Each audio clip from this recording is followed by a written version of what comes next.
So with Season of the Splicer, we are getting more than 30 weapons that are coming into Destiny. These can be both new and returning legendary weapons from Destiny 1, from the earlier seasons of Destiny 2, and of course weapons that just were entirely created for this season.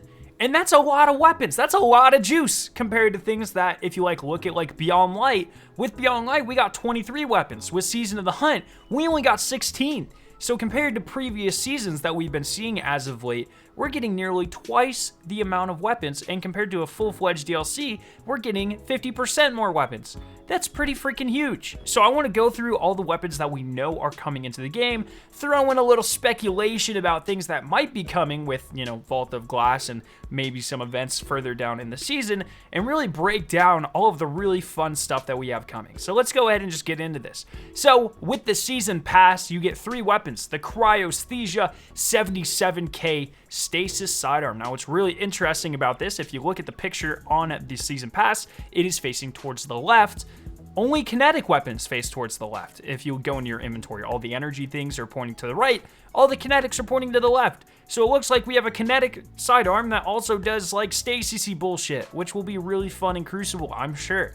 We also are getting an energy shotgun and a machine gun in the Season Pass. Very cool aesthetics there.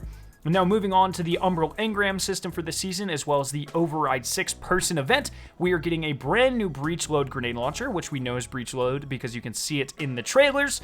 There's also a new sidearm, an auto, or maybe an SMG, and then something I personally think is a pulse rifle, but people are yelling at me saying they think it's a scout. I just think it's got more of that pulsy vibe to it.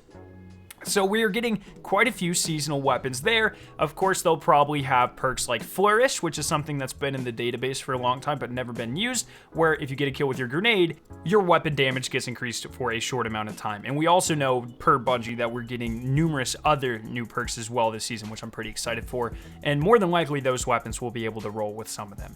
We're also getting a brand new ritual weapon, the Null Composure, which, as always, can get a Gambit skin, a Crucible skin, and a Vanguard skin. We're getting new playlist weapons for each of those 3 playlists that I just mentioned. We're getting a grenade launcher that can drop from strikes, similarly to the Royal Entry. We're getting a hand cannon that can drop from Crucible, very similarly to something like the Frozen Orbit. And you're getting an SMG from Gambit, like the Bottom Dollar. So just post-match, those things can drop in your inventory, and you have a higher chance of getting them if you have the Prosperity perks on your Ghost Shell. We're also getting 3 brand new Nightfall weapons and also Adept versions of these weapons. Now, I'm not counting the Adept versions of these weapons as being their own thing, because that would be kind of silly. So in the final tally for how many guns we're getting, the Adept versions do not count as their own weapons. So we have the Hung Jury returning from Destiny 1. It's a scout rifle, a fan favorite.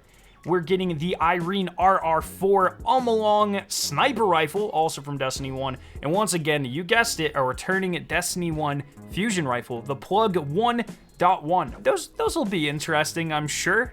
The Hung Jury, I think, will be obviously the super sought-after one, but we'll just have to see if they keep the perks in Destiny 1, because it was a lot of fun. We're also getting brand new Iron Banner weapons, including 2 returning from earlier in Destiny 2 from Season 3, I believe. You get the Finite Impactor Energy Hand Cannon. It's a 140. Once again, this debuted in Warmind. And then you also get the Occluded Finality Energy Aggressive Frame Sniper Rifle. I don't think these had random rolls at the time, because I don't think we got random rolls until Forsaken. So I'm really interested to see what these bring to the table. There are also a brand new shotgun and a new machine gun being added to the drop pool with their own aesthetics. Very interested to see how these perform. And because the other shotgun we're getting with the Season Pass is an energy, I'm really hoping this is going to be a kinetic pellet shotgun. Pretty excited for that. Now, also, in the trailer, you can see the 3 class swords, which we have not seen since Season of Opulence. These are the Gold Tusk sword for the Hunter, the Death's Razor sword for the Warlock, and the Throne Cleaver sword for the Titan. They had semi-unique perks that you could get from the Menagerie if you got them to drop. Not sure if we're going to see anything like that. So right here, we have 16 new weapons coming to Destiny 2 and 5 returning from earlier in Destiny for a total of 21 weapons. But Bungie said that there were over 30 weapons coming. Where are the other ones? And that, my friends, is where Vault of Glass comes in. Now, I'm going in with the assumption that since they are remaking the entire raid, that they're going to be bringing back all 10 weapons that were really prevalent to Vault of Glass. Now, that is an assumption. We may see none of them, although it's been strongly hinted we'll at least see the Fatebringer. But more than likely, in my opinion, we're going to see all 9 of these legendaries and the Vex Mythoclast come back. And on screen, you can see all of the legendaries from left to right, top to bottom. You have Atheon's Epilogue, Fatebringer, Praedyth's Timepiece, Vision of Confluence, Found Verdict, Praedyth's Revenge, Praetorian Foil, Hesitant Vengeance, and Corrective Measure. And then once again, of course, the Vex Mythoclast. I would be flabbergasted if all of these didn't come back.